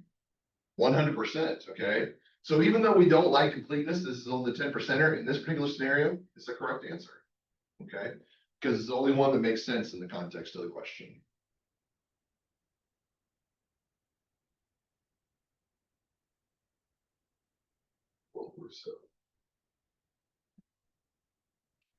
All right, moving on to our other cycles. In performing a search for unrecorded retirements of fixed assets, an auditor most likely would. Now, this is an interesting question because this is not something we've specifically talked about, but you do, if you think about this question, it is actually pretty intuitive. It's pretty straightforward. So what's happening when we see unrecorded, we're saying, oh, well, it's obviously a completeness issue, Dr. Martins. Not so fast. This is saying that unrecorded retirement of fixed assets, okay? So something has been retired, it's no longer in use, all right? But in the system itself, it still sits there. It's still in the system, it's still in the records. So it's the item is not particularly, it's not in use, it's been sold or it's been disposed of, it's not in the warehouse, but it's still in the books somewhere. So this actually existence occurrence, which is not relevant to the question, but you do need to think about what the situation is. We say unrecorded retirements says that the item has in fact actually been retired. It doesn't exist in the warehouses, but in the records, our books itself, it's still sitting there saying this is an asset that we have in our books or we have in use, right? So we're trying to search and say, all right, are there any assets out there that are no longer being used that don't exist in the warehouses, but are still in the books? So what are we going to do?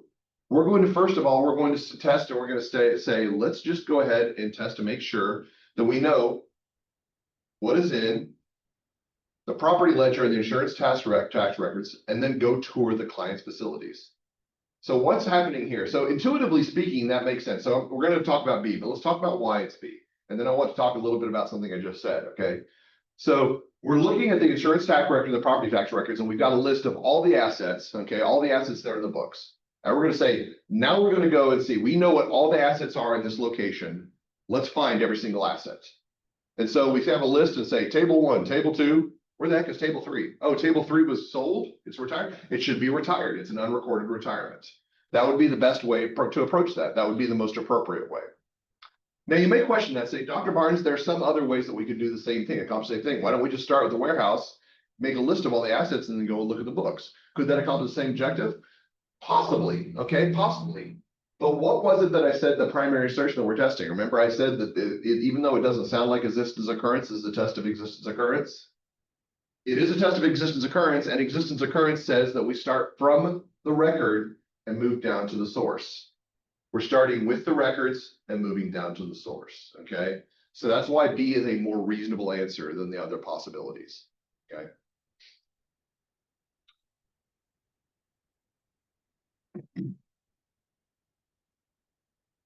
In auditing payroll, an auditor most likely would do what?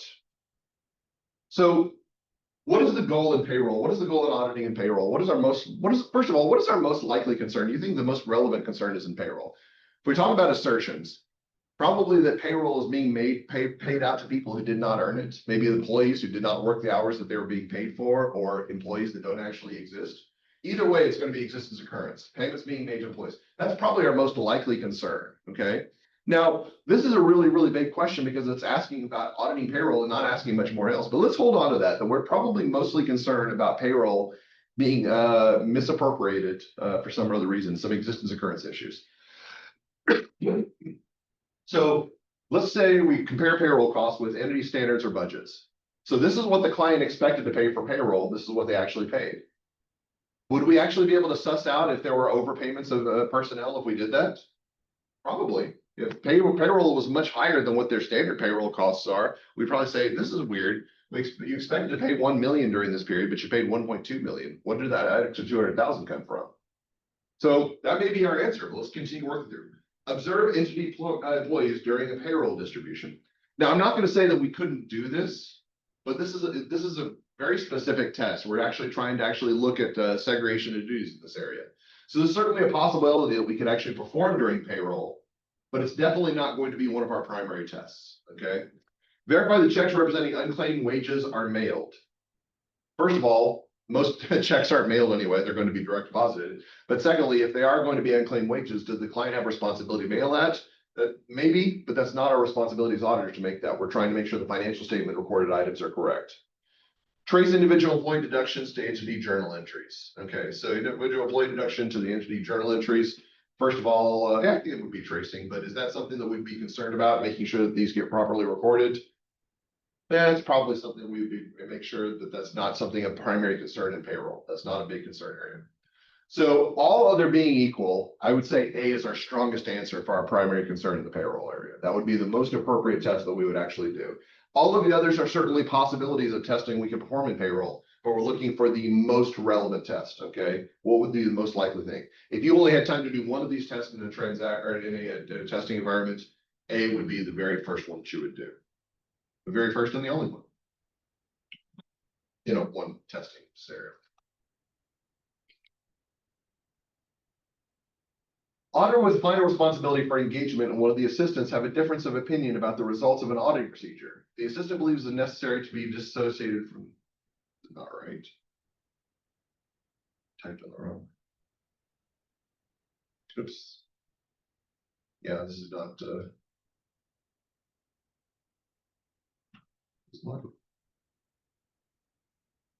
yeah, this is an old question. Sorry, this is an old question. I apparently got the number wrong. It's a problem when you get typos. Okay, my apologies. We're going to ignore my typo. All right. So, all right, let's just move on to module 7.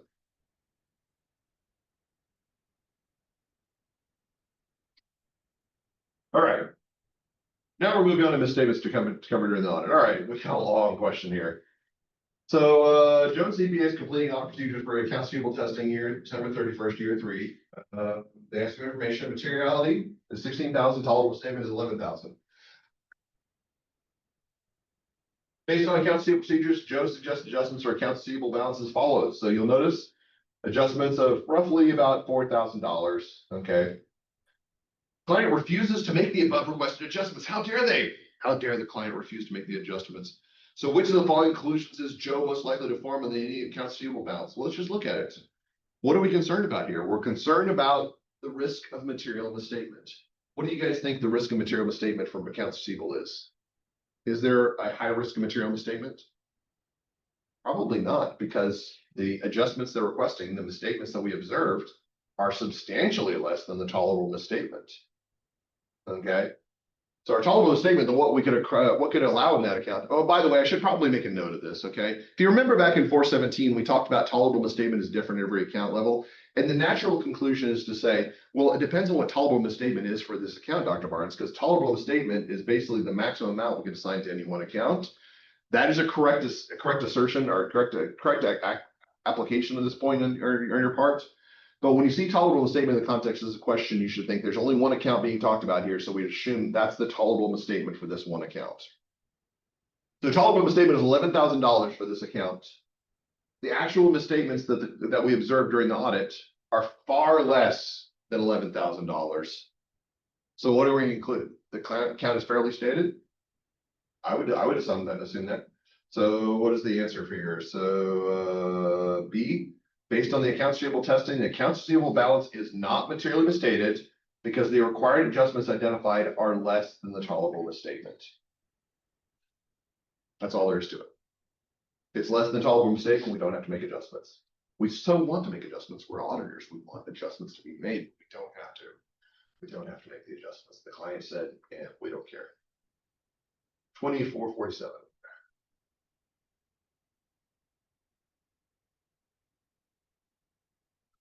Auditors set the materiality level for our financial statements as a whole at $125,000.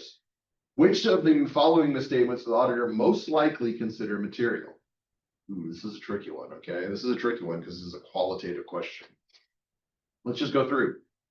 The client misclassified $42,000 of supply expense as miscellaneous expense. What do you guys think? Is that a material misstatement? Nope, it's less than 125,000. Punt, get rid of that. The client did not disclose $45,000 of related party transactions in the footnotes. I want to hold on to this one. Let's move on to the next one. No reason. Client did not record $47,000 in trade accounts payable at year end. That material is stated. Nope, it's less than 125,000. Get rid of that. Client's estimate of the allowance for credit allowance is $40,000 more than the auditor's estimate. Do we consider that material? No, all of those are less. But you'll notice that the $45,000 in part B is still less than 125,000. So the answer is none of the above, right? Why did I hold on to B? What's the problem here?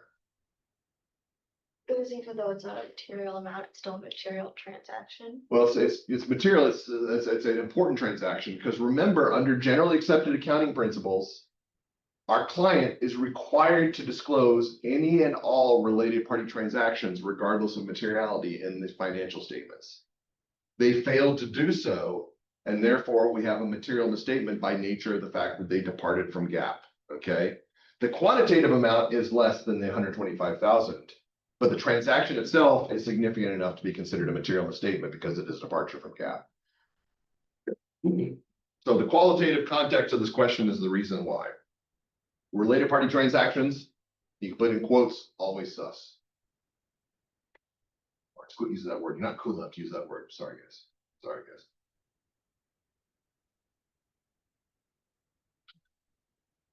If coolness is a barrier that I have to cross to be able to use certain words, I will never be able to use any words whatsoever. Which of the following matters would an auditor most likely include in a management representation letter? So this is an interesting one. So management representation letter, if you remember, that's that weird letter that is authored by the auditor and is delivered to management to sign. But the letter itself represents everything that management did or represented to the auditor. The reason the auditor writes that is because management has no time to actually write this letter. Auditors better knowledgeable, more knowledgeable about what management gave and what management said or did. So that's why auditor writes the letter, but it's addressed from the management to the auditor. It's really, really weird, but it's important to understand the context. So which of these is going to be something that's going to be a management representation? Okay.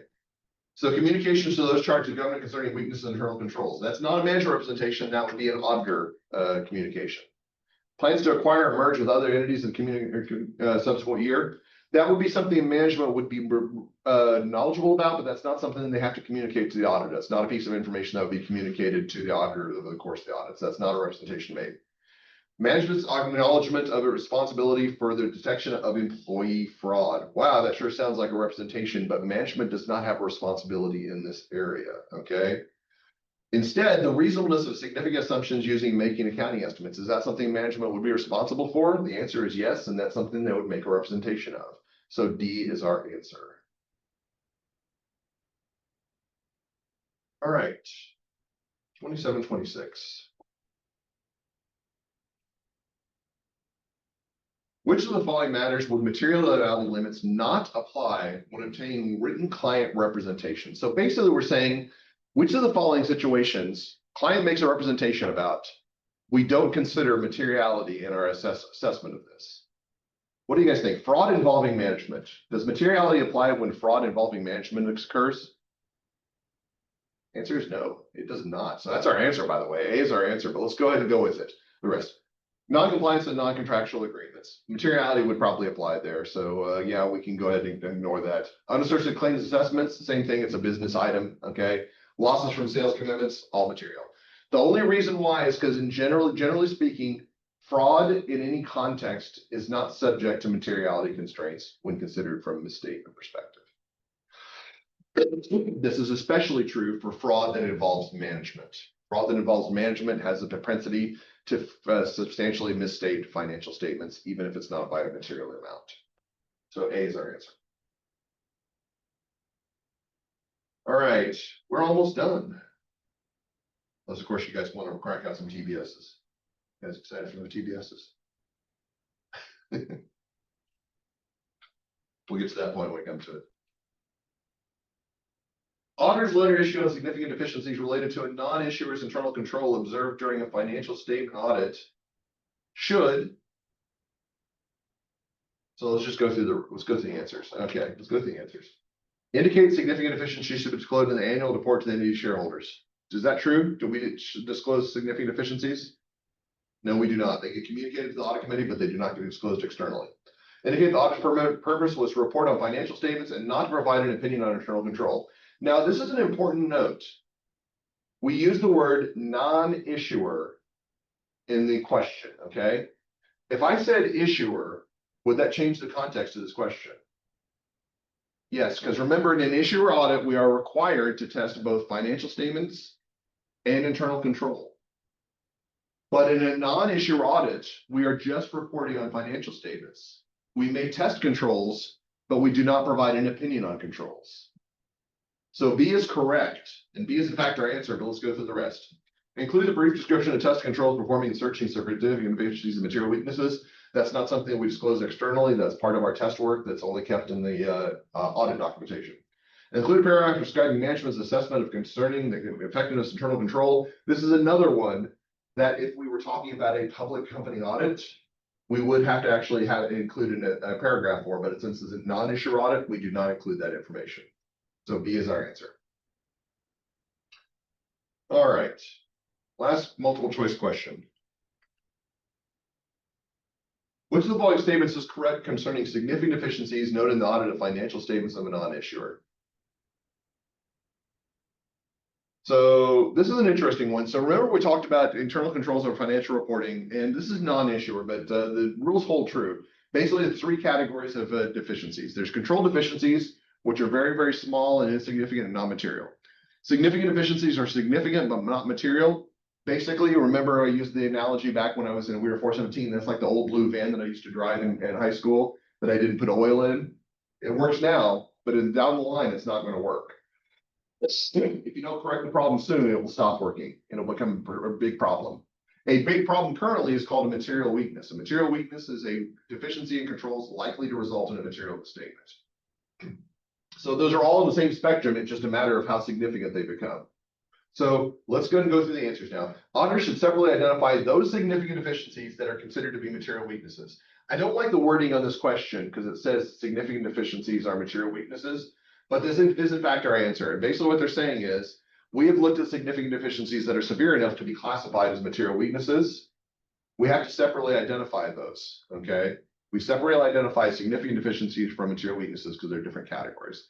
So A is our answer, but let's go through the rest. Significant deficiencies should not be recommunicated each year if management has acknowledged its understanding of such deficiencies. Actually, it's important to recommunicate those every year because they become increasingly problematic over time if they are not addressed.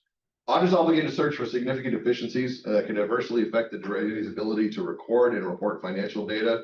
Actually, no, in a non-issuer audit, we do not have a responsibility to report for significant deficiencies. That would be true in an issuer audit, though. Significant deficiencies are material weaknesses in the design of operation of specific control components. Significant deficiencies and material weaknesses are not the same thing, even though this is conflating those in part A. Remember, significant deficiencies are significant, but not material. Material weaknesses are material, okay, or likely result of material of this statement. So A is our answer. All right, we got a few minutes left. Let's crack out one TBS. What do you guys say? I saw one that I thought looked pretty interesting, so let's go ahead and take a quick look. I promise I won't hold you the entire time, but I think this might be a worthwhile use of time. All right, 8211.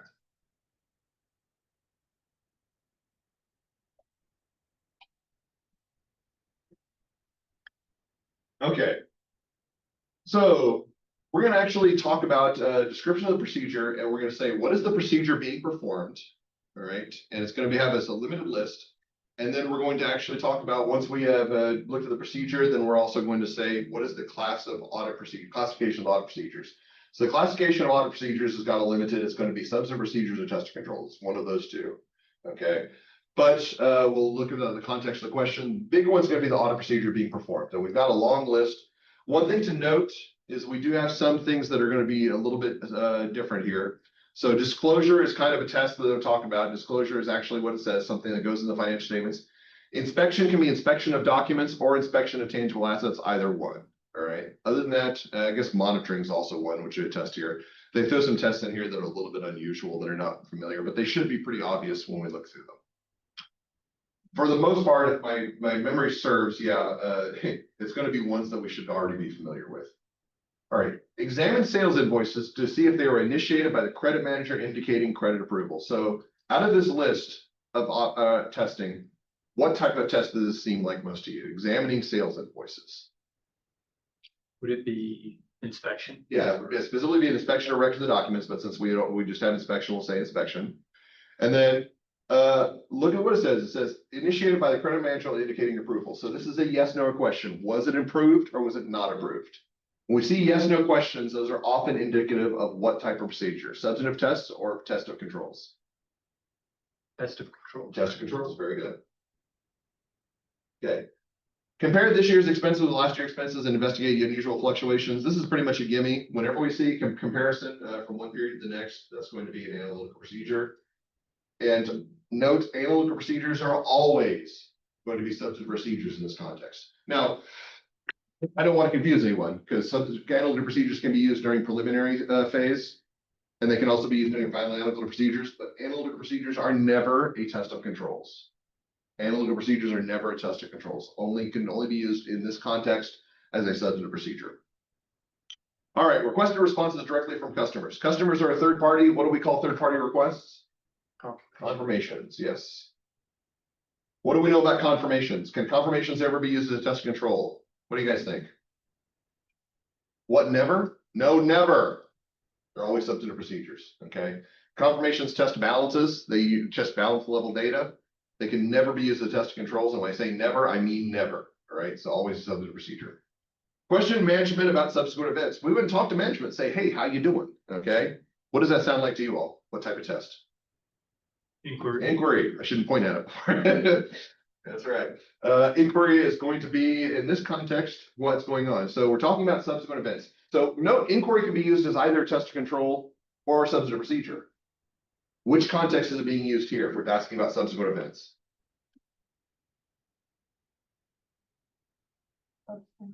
Yeah, subsequent procedure. So subsequent events, subsequent procedure. Yeah, subsequent procedure, subsequent events, subsequent procedure. Yeah, talking about later on the audit, things that are going that don't affect transactions or events, they affect the initiation of the audit as a whole. Observe the accounting clerk record the daily deposit of cash receipts. So if we're observing something, we're probably performing what type of task? Observation. Observation. Very good. See, this is the type of testing that we do on the CPA exam, asking what an observation is. For observing something, we're observation. So recording the daily deposit of cash receipts. Okay, so this is a recording step. Okay, remember we have 3 recording responsibilities: the recording and our three segregation duty responsibilities: recording, custody, and authorization. Segregation duties is my favorite example of what? It's a control. So we would be doing a test of controls. Yes. Yes. Examining invoices to support additions to the fixed asset account during the year. I think we're examining invoices. Sure sounds a lot like what we did in part 1. We were examining sales invoices. We're examining more invoices. So inspection again.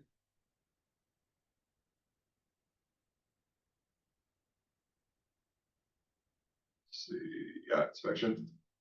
Now, when we looked at it up here, it was a test of controls. Is it possible that it could actually be something different down here? Because inspection of records documents can be both a test of controls and a substantive procedure. What was the key in the first one? I said it was answering a yes, no question. Did approval occur or not? Is this answering a yes, no question? Or is it looking more at balances? Say it's more about. Yeah. If we're talking about balances, then it has to be a substantive procedure because that's the only one relevant to account balance assertions. Agreed sales invoices to credit files to determine whether the customer had a credit filed and been approved for credit. Okay. So this one's a little bit tricky, okay? Because we see the word agree and we're saying, okay, that sure seems like a recalculation procedure. But this is not a calculation. It doesn't actually, it's saying, all right, we're looking to see the credit files, see, do they have a credit file and they've been approved for credit? So we look at the customer and we see, what did the client do? Can we actually see that the client did everything properly? Let's redo that task. What's another word for redo? Re-performance. Reperformance, yes. Now, reperformance can be a substantive procedure, but almost always, I've never seen it in a scenario where it's not, is going to be a test of control. And that's actually going to be accurate here because we're trying to make sure that we look at the sales invoice and the credit file to make sure that authorization has been administered. So did the customer get authorized for credit? Yes or no?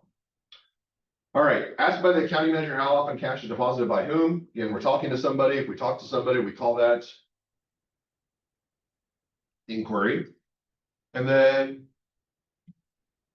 how often cash is deposited by whom? This is an interesting one. Is this dealing more with transactions or is this dealing more with account balances? Cash deposits would be transactions. If it's transactional in nature, it's going to be likely a test of controls.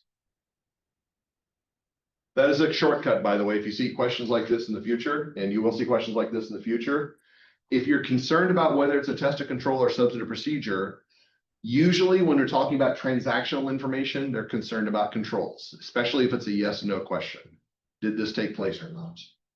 We're talking about balances, okay, balances, and for some parts disclosure, usually it's going to be substantive procedures. Now, is that 100% accurate? No, but it's a good shortcut. It will get you about 90 to 95% of the way there. Okay, so something to keep in mind. All right. Make sure I got all green. Green should, because I've got the answers in front of me. All right. Any other questions? Anything else we want to talk about today? All right. So as I said, when we were talking about this at the beginning of class, 5 and 6 are not as detailed or not as onerous. They are going to be unfamiliar to you. You will have to spend enough time learning the information. It should be a little bit more straightforward than the things that we've talked about here, but it will be something that a lot of stuff we'll be learning for the first time. So we'll be back on Friday, 9 a.m. And if you have any questions in between now and then, shoot me an email. Otherwise, I'll see you then.